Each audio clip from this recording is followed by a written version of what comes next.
You're listening to Docs Outside the Box, episode 54, with Dr. Camille Hammond, CEO of the Tininia Cade Foundation. Welcome to Docs Outside the Box podcast. This is your official show, looking inside the minds of cutting-edge and innovative doctors. Think you'll find these stories in any medical textbook? Sorry, you're getting real life insight from men and women pushing the envelope beyond medicine. Ordinary doctors doing extraordinary things. Let's start now with your host, Dr. Nee Darko.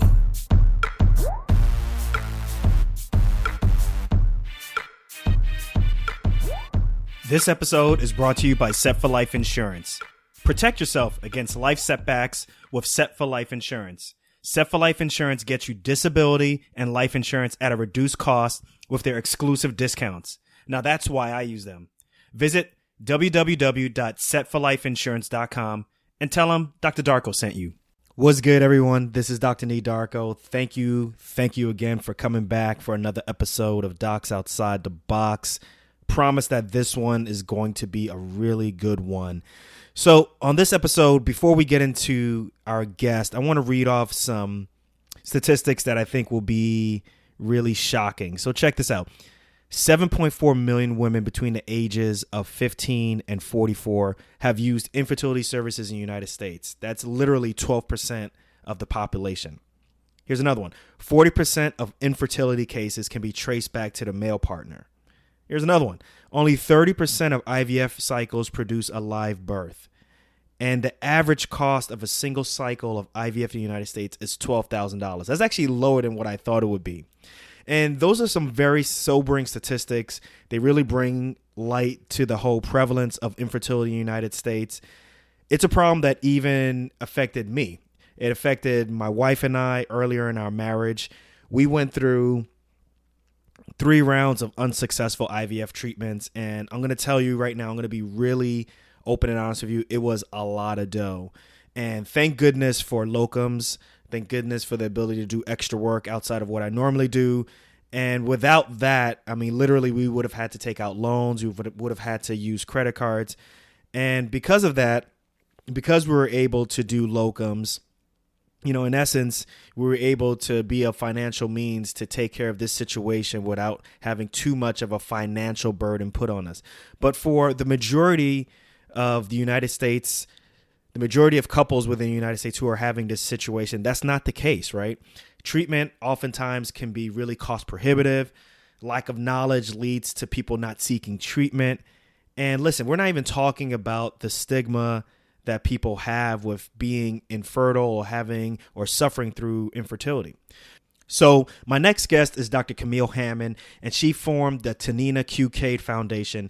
And family by family, baby by baby, literally she is doing her best to provide support as well as financial assistance to help infertile, needy families overcome infertility.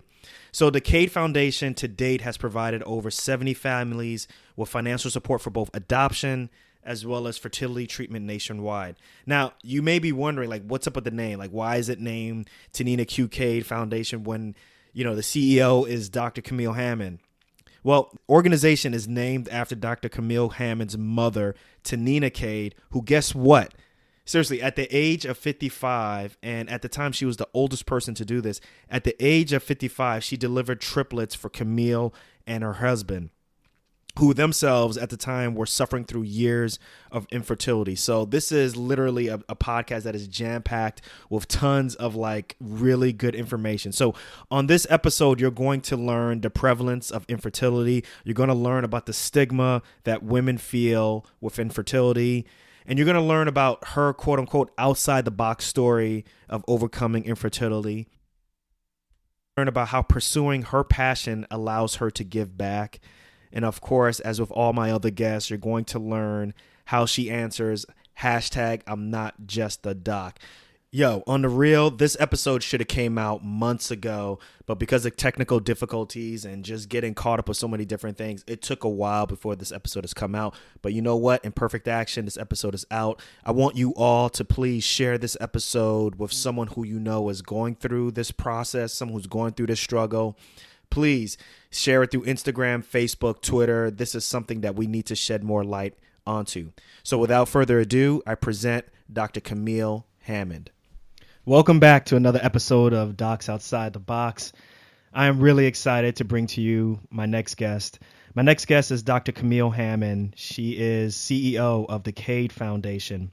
It's a foundation that was started in 2005 that has provided support to families that have issues with infertility. The actual full name of the foundation is actually the Tininia Cade Foundation, which is named after Dr. Hammond's mother, Tininia Cade, who delivered triplets for their family back in 2000. Am I correct? 2004? Yes. Back in 2004. So before we get too much into the interview, Dr. Hammond, welcome to the show.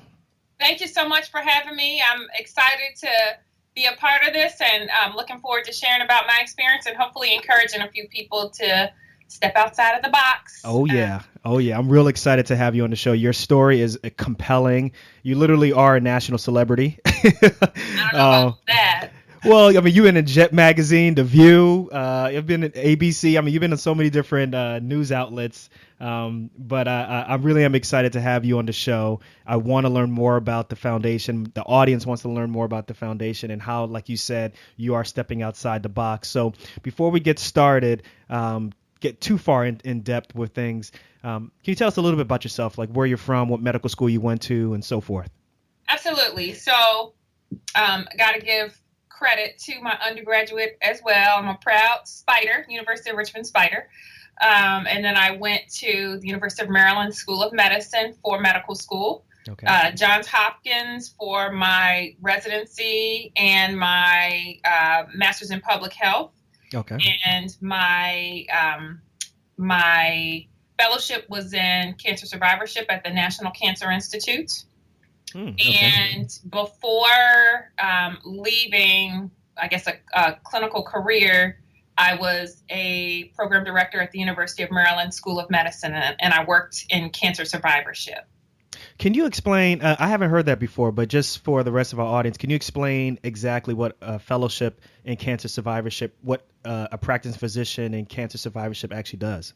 So my work was more research-based, looking at outcomes, and I've always had an interest in fertility because of my own personal struggle with fertility. So looking at fertility-related outcomes in people that struggle with different types of cancer, whether they were childhood survivors, or looking at outcomes for people who struggle with cancer as children, as well as people who struggle with different types of cancer as adults. Wow. So you actually were doing research with fertility, but in cancer patients. Exactly. And it just so happened that kind of led you down the path of you having your own issues with fertility. Well, it was the opposite way. So I was diagnosed with endometriosis the first week of college. I was rushed to the hospital with heavy bleeding, and they ended up doing a laparoscopy, and long story short, was diagnosed with stage 4 endometriosis as a freshman in college. And so I always had an interest in fertility because I was told from that point on, as soon as you meet Mr. Right and you're ready, you don't need to delay childbearing because it may be hard for you to get pregnant because you have this endometriosis. So, that was the fertility thread ran throughout my I would say academic career. I always kind of had an interest in that. Okay. And you also mentioned that you've alluded to that you've stepped away from clinical medicine. So now you are 100% full-time running the Cade Foundation? Absolutely. So in 2007, I was still working at the School of Medicine. My husband is an orthopedic surgeon, and we had kind of gone back to our life, our pre-baby life, even though we spent years and years, waiting for, praying for, working towards having these babies. But we were still in training and fresh out of training. And so we were putting in those heavy hours, those long hours. And one day I came home and one of my kids, I think it was one of my sons, called my nanny Mommy. And are you serious? Well, that was really bad because, kids don't lie. They tell you what they think. Right. Mommy is the one who kisses the boo-boos, who's there when they cry, not the chick who shows up after they're put down for bed and is missing when they wake up in the morning. So, who's paying for stuff, though? yeah, you can, but, there's a cost, and you've got to be willing to, you got to look at how much is it worth. So, Right. Anyway, he called my nanny mommy. And she responded. She said yes. And I just thought, okay, something is just wrong here.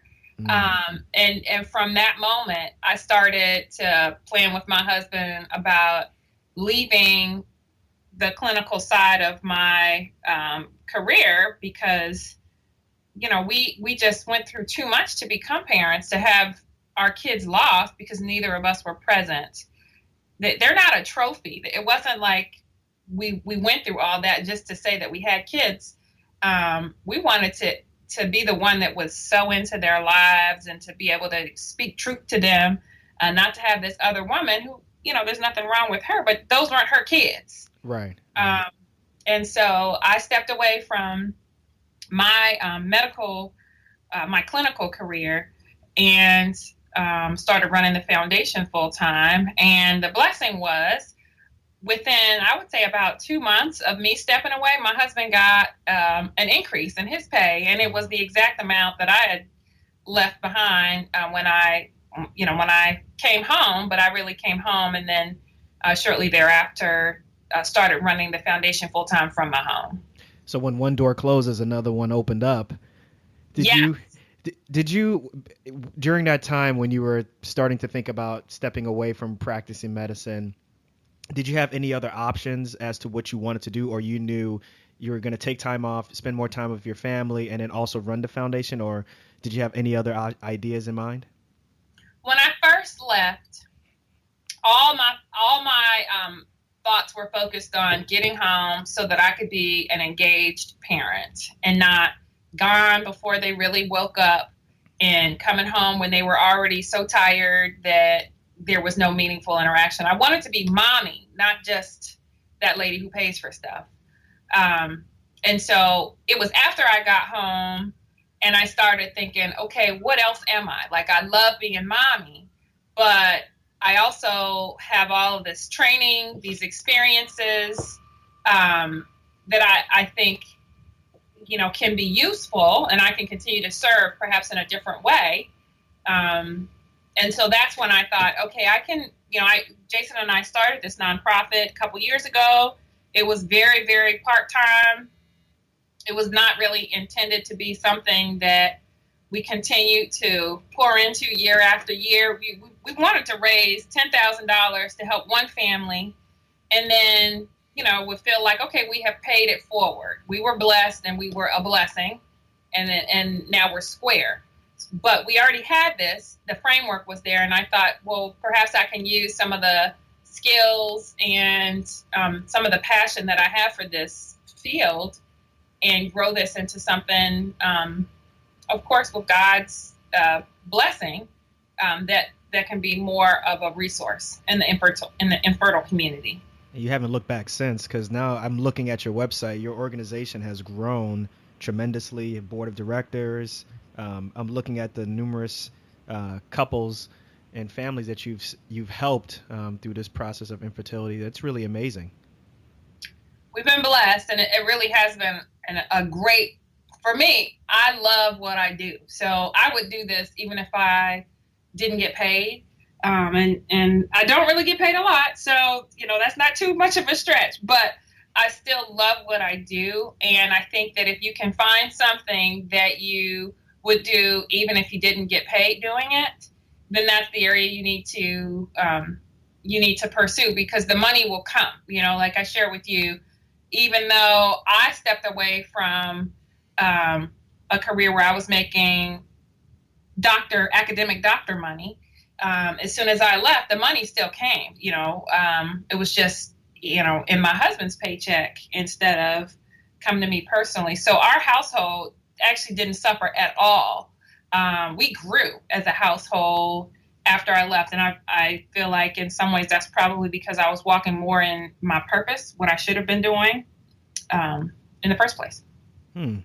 That's a really great, I appreciate you sharing that, actually. So do you feel like this is your calling? Do you feel like this is your passion? I absolutely feel like this is my passion. I have a love for families that struggle with infertility. I remember how I felt all those years where. Can you tell us more about that? Is that okay to ask if you can give Absolutely. us more details about your struggles with this situation? Absolutely. Yeah. My husband and I got married. We met the first week of medical school, and it was, fairy tale, love at first sight. And 3 years later, we got married and started trying to get pregnant immediately because I had been diagnosed with endometriosis as a first-year college student. And I remember so many times going into places, hearing friends and family members complain. They were taking birth control pills. I had some family members that were super fertile and they kept on popping out babies and really were not pleased with that. They didn't want to continue to have babies, but people would make these jokes, and they were funny if you didn't struggle with infertility. They were Right. really hurtful if you were the one who was doing everything possible, everything in your power, to become a mommy and to grow your family, and that wasn't happening. It's So, like a silent struggle almost. we felt very alone. I remember going and fake laughing at some of these comments because I didn't want people to know and I didn't want to stand out. And then excusing myself to cry. I did that many times. I didn't know any Black people, or even any brown people, frankly. I didn't know and I didn't know of any people who looked like me who struggle with infertility. There was this myth.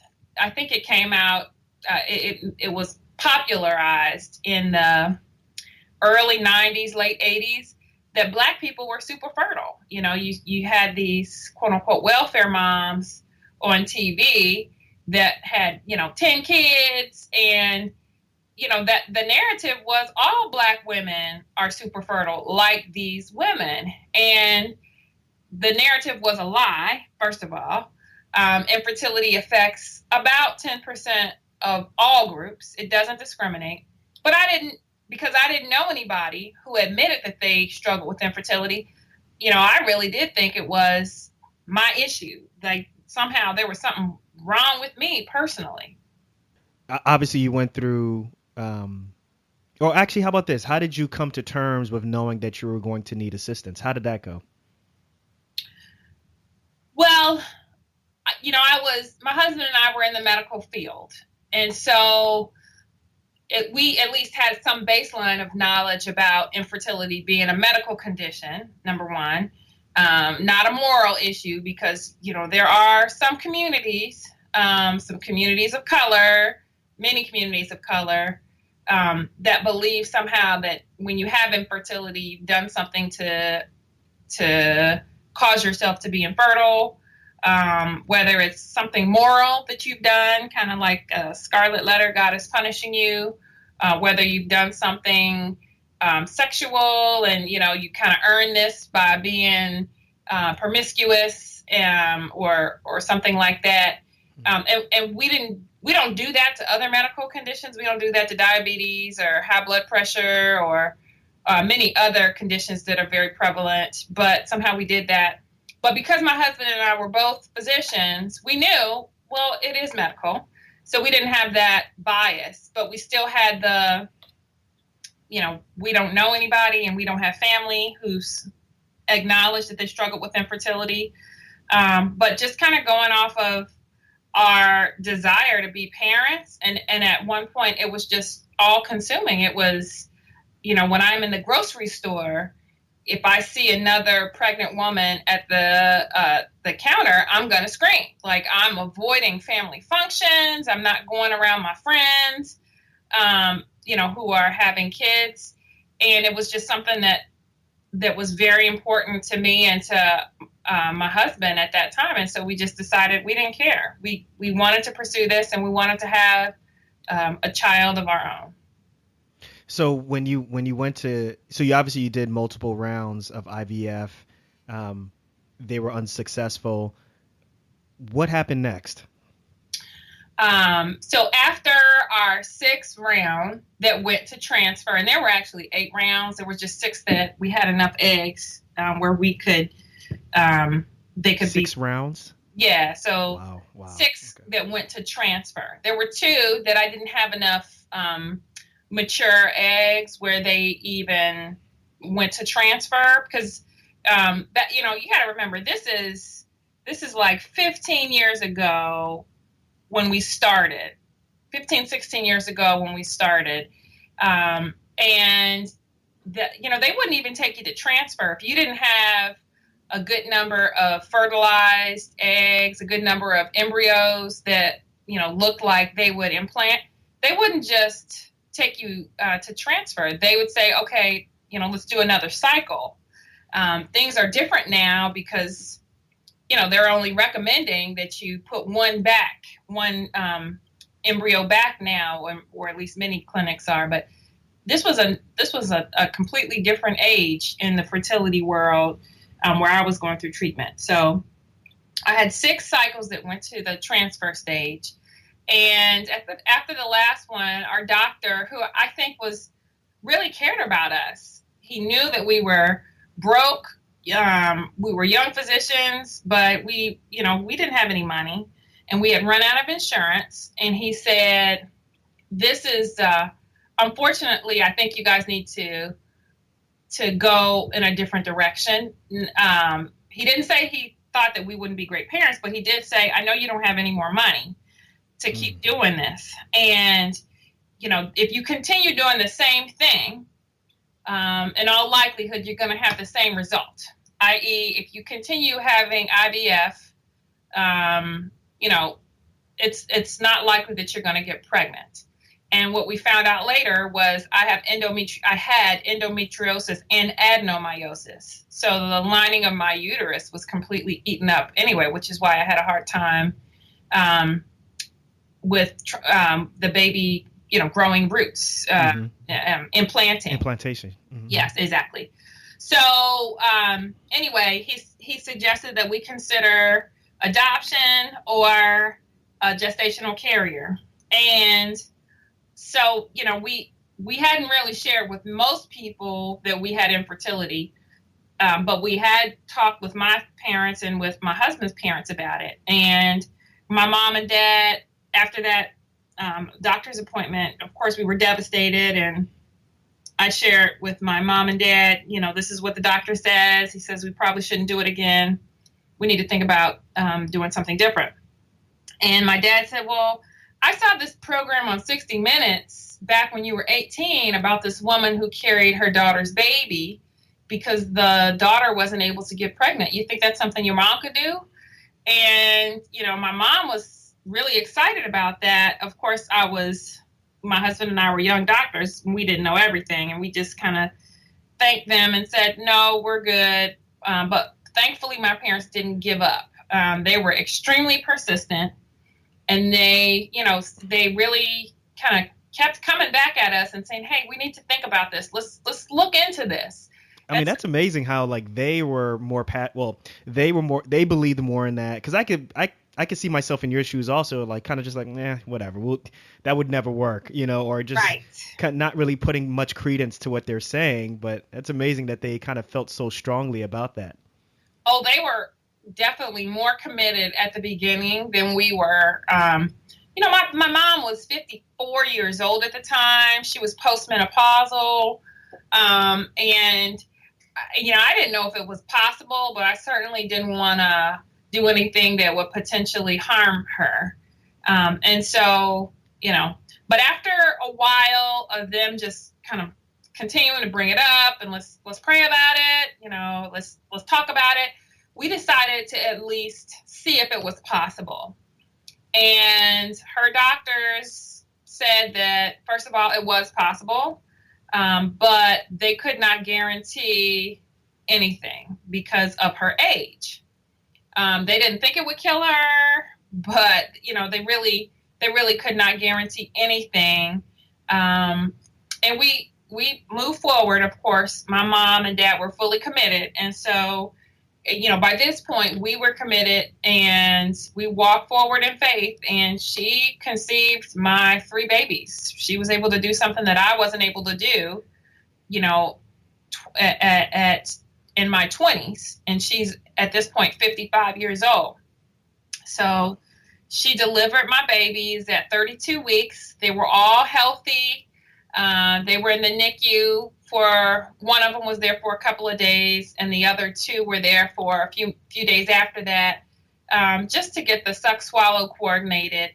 And we were just overwhelmed with gratitude, both to my family, my parents, the doctors, the nurses, everyone who had cried with us, prayed for us, supported us in any way. And when we brought our babies home, my husband and I made a commitment to one another that we would give back. We felt like God had just given us this huge blessing, and we wanted to give one family that same blessing. So we wanted to give them $10,000 to help out with the cost of either fertility treatment or adoption.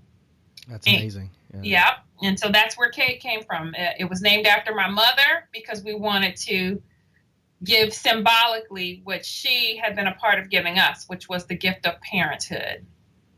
But it has grown so much from that kind of whisper, that hope of a dream to give one family some financial support to. At this point, we've funded 70 families. Wow. With up to $10,000 each. We've hosted hundreds of education-focused conferences, just sharing, first of all, the good news that infertility doesn't mean you won't be a parent, and the great news that there are many, many different ways to become a parent despite a diagnosis of infertility.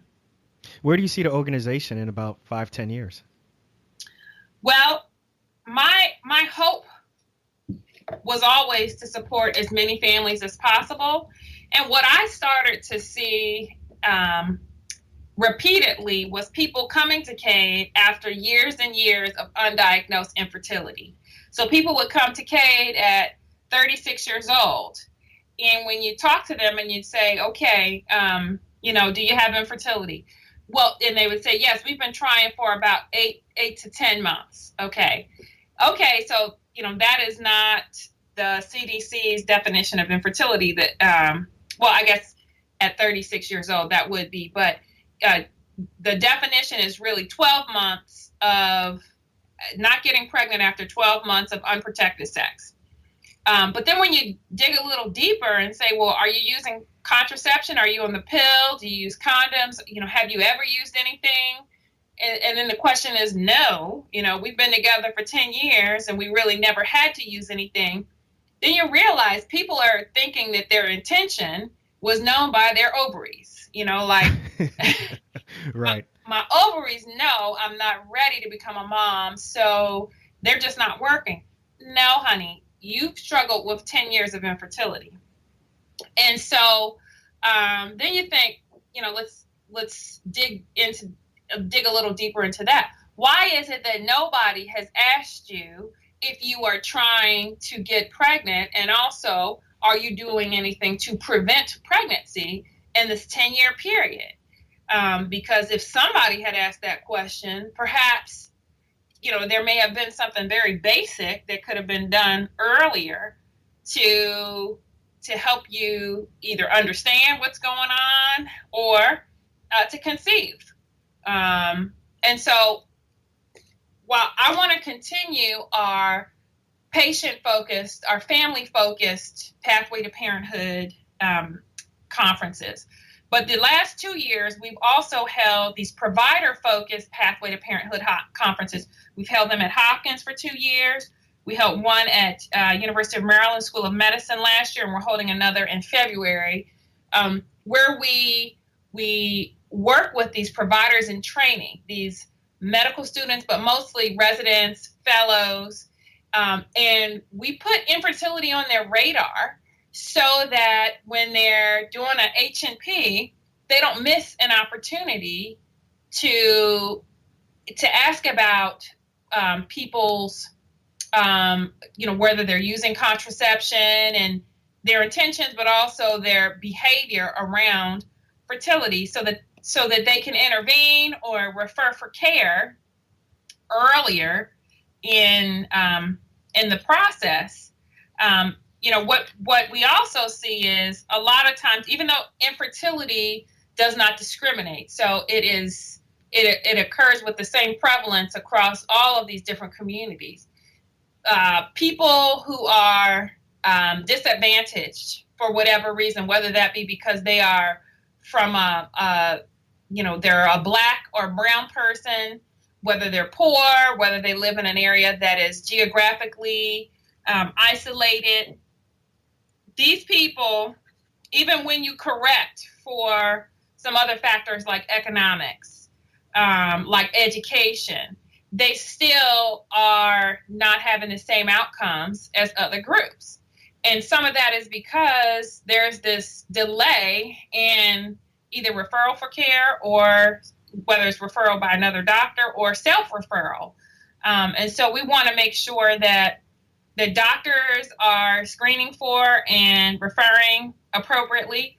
But we also want to make sure that patients understand about infertility. We've done some work even on graduate student campuses, letting people know about infertility so that they can know and not be surprised if they show up at 36, 37 and, they don't get pregnant immediately.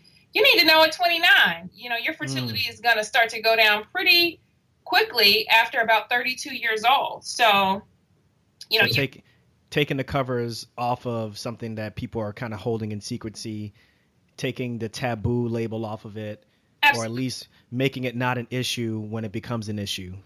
Absolutely. It's just medical. And like any other disease, or you need to know what the causes are. You need to know kind of what to anticipate, and you need to know the different options for treatment. I know that you do a lot of speaking, and part of what you're doing obviously is assisting families with financial support for infertility, but also there's another part where you're actually educating the public on infertility in general, and how we react to people who have infertility, or just our general thoughts and processes about it, so that it becomes more of a not so taboo subject. Can you talk about examples of you having to educate people, maybe even men, about this situation? Absolutely. We have done some work just with men. We've done work just with men in the faith community. I recall doing one conference, the Black Family Conference at Hampton University, a few years ago. And I gave this presentation just for a very general audience about infertility. And at the end, this elderly African-American man who was, dressed very well, stood up and I want to say gave a little critique. He said something to the effect of, I don't think that I'm doing anything wrong. If I ask this question, when are you gonna start trying to get pregnant? Because I don't have any, my intention is not wrong. And I said, well, you're ignorant, because it is wrong. Your intention is irrelevant.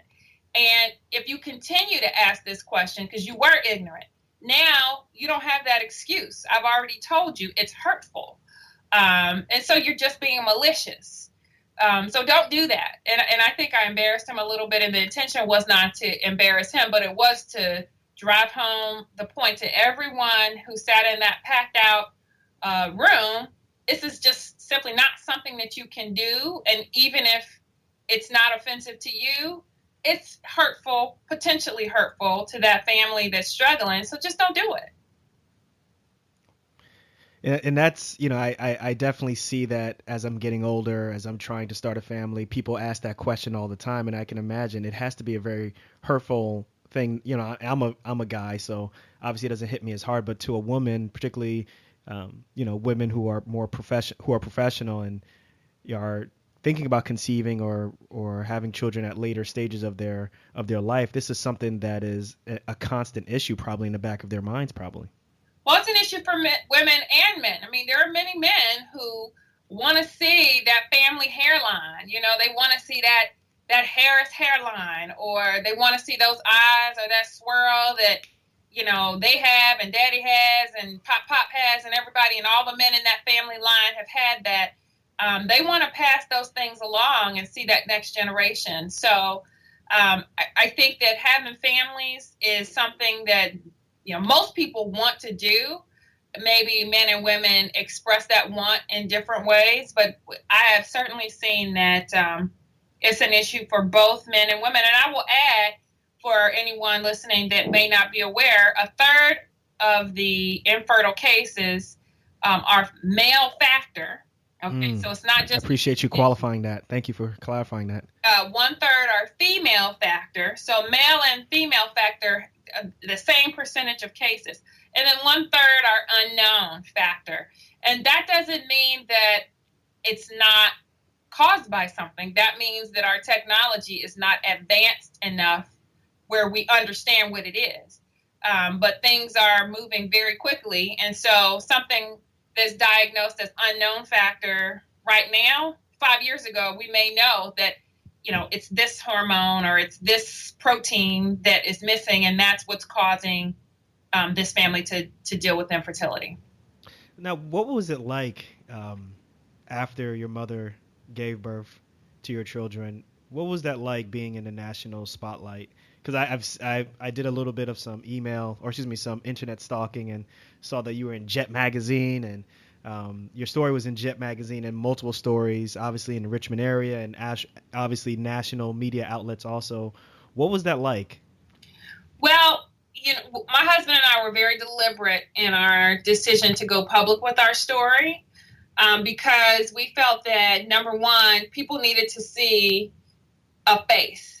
A regular family that had infertility, so that they could understand they weren't alone in this. Because, you know, if a disease doesn't have a face, then you put your own face there and you feel like, well, there is something inherently wrong with me. But if you see other people that you can identify with and you think they look normal, then you may say, well, they look normal and I got the same thing that they have. So maybe they're, you know, maybe I'm not inherently broken.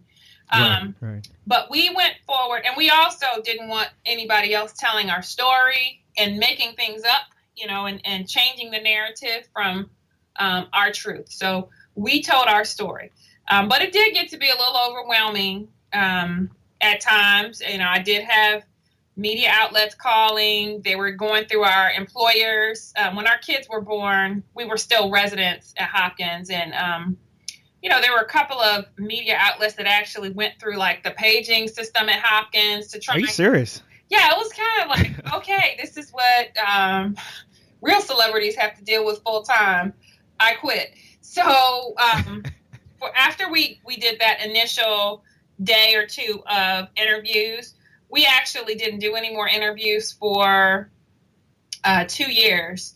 And everything that was published or that was produced was cannibalizing, you know, that 2 days of coverage, that 2 days of really day and a half of interviews. But then we did one with Essence Magazine because I thought it was really important in communities of color that other women of color understood that infertility is a universal you know, it's a universal, it does not discriminate based on any factor, and that it wasn't just wealthy white women who struggle with infertility. And then we went on, you know, over the past couple of years to do interviews with a few select outlets that I felt would be able to help us tell our story in ways that were decent and respectful. But I'm really excited that over these past couple of years, the Cade Foundation has grown from just Jason and Camille's story of when Tininia carried their triplets to Kara and Troy's story, or Amanda and Jeffrey's story. You know, it's become all of these families who are connected with us, you know, by this threat of infertility, but who have overcome and who are in their community serving and giving back and encouraging. So and that's been beautiful to see it go and really blossom into all of our stories. I'm going through your blog right now on your website, and obviously it's very diverse. I mean, there are people or women who are writing from various walks of life. So it really does underscore what you're saying, that infertility really doesn't discriminate. It certainly does. And if you look at the group of families, this year we just gave out 8 grants in early November. One of the families was from Afghanistan. We had Muslim, we have Christian, we have Black. One was from one of our African-American families was from Guam. We've got people from Pennsylvania. They're rural, they're urban, they're everything. And that is what infertility is, and that is what the community of overcomers is as well. We are everyone. Wow. Now we're getting towards the end of our conversation, our interview. So I just want to ask you some quick, fast questions. Is that okay? Yeah, sure. Okay. The first question is, what's one thing you want listeners to get from this podcast? That you can pursue your passion and still have a very fulfilling professional career. And even if you're doing something where you may not make as much money, if you're doing what you're supposed to do, the resources will come available. It will happen. Just you need to be faithful about your decision-making process and go where God tells you. Love it. This is a tough one. What's one thing that you're proud of that nobody else knows about? Stumped you. I'm proud that I get to walk my purpose every day. And people may think that I, am just doing this because it's something to do, but I really do care about this, and I have passion for this, and I would do it even if I didn't make a dime. I would do this even if I had to pay to do it. Love it. Appreciate the honesty on that answer. Knowing what you know now, Dr. Camille Hammond, what advice would you have given yourself? Let's say you got a chance to meet your pre-self as a pre-med or even as a medical student. What advice would you have given yourself back then, knowing what you know now? I would just say, keep going, girl. You're doing the right thing. I needed all of those experiences and that training to prepare me for what I do right now. I may not see patients in a clinical setting, but I still use those skills that you develop. And that knowledge, no one can take that away from you. And the beauty of knowledge is it can be applied in any number of settings. That ability to think critically, to trust and verify. I think that those are things that are very important. And I will say, I think it would be difficult for me to do the work that I'm doing right now and receive the level of acceptance and support from the physician community, as well as the larger community, if I weren't Dr. Camille. Absolutely. Absolutely. So that MD has made a huge difference. Absolutely. Well, I want you to finish this sentence. It's a sentence that I present/ask to all of my guests. It's a statement that says, I'm not just a doc, and I asked them to finish it. Some of my guests have said world traveler. Some of my guests have said doctorpreneur. Some of my guests have said so many different things. So, Dr. Hammond, Dr. Camille Hammond, I present to you, I'm not just a doc, I'm a servant. Dr. Hammond, I just want to say thank you very much for being on the show. I just want to take a short moment just to acknowledge you for what you're doing. And I think sometimes there are times when I acknowledge all of my guests, but I think sometimes there are times when acknowledging doesn't even do the proper service, because I think it's so obvious what you're doing is for the greater good of the community. The majority of my guests on the show have been physicians who are doing amazing, great things, stepping outside the box to assist other physicians to kind of find and get the careers that they always wanted. But you're a little bit different. You are doing something that's helping the greater public, the greater good. And ultimately you're providing hope to families that didn't think hope existed in that area. So I wanted to acknowledge you and your husband and your entire family, including your mother, for the amazing thing that you are doing, what you provide, the hope that you're providing to families. And I just wanted to say congratulations on what you're doing. I hope you guys continue what you're doing. And I want to acknowledge you all for the greater good that you're all doing. Thank you for being on the show. We've got to do it again. Thank you so much. It's been a real great opportunity. And congratulations on pursuing your passion and helping other people understand that it's possible to step outside of the box and fly. Once again, that was a really great interview, definitely bringing light to something that we don't talk about too often. If you want to learn more about Dr. Camille Hammond, as well as the organization, the Cade Foundation, please go to the website, www.cadefoundation.org. Once again, that's spelled CADE foundation.org. Looking forward to your comments. Make sure you share and make sure you let me know what's going on in the Docs Outside the Box Facebook group called Docs Outside the Box Nation. You can find more about that on the website docsotb.com. And I'm going to catch you guys on the next one. Just remember one thing, though. We only got one life. Let's make it count and live outside the box. Peace.